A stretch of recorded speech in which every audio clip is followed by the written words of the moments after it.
இனிய வணக்கம் நண்பர்களே. இது கொடைக்கானல் மலையில் அமைஞ்சிருக்க நம்ம தோட்டம். உள்ள ஏலக்காய் கல்டிவேஷன் பண்ணியிருக்கோம். இப்போதைக்கு லோ இன்வெஸ்ட்மெண்ட்டில் ஹை ப்ராஃபிட் தர்ற ஒரு கல்டிவேஷன் ஏலக்காய். உள்ள இந்த ஏலக்காய் தோட்டத்தை பார்ப்போம்.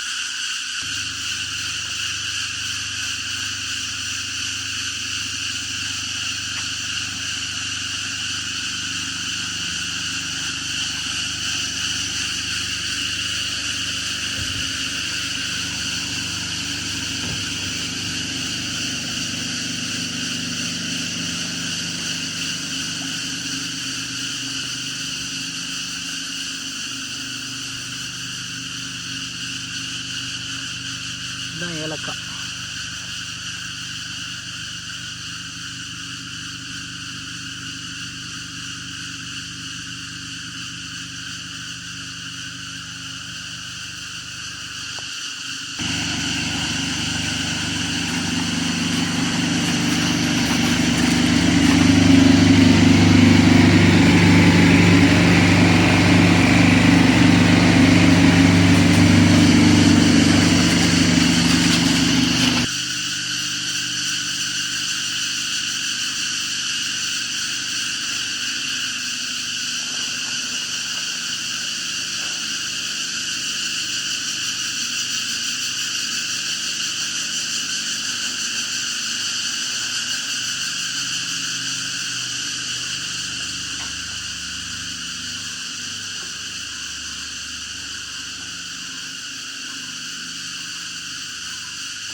பண்ணை குட்டை, இல்லை தண்ணி தேக்கி வச்சிருக்க இடம்.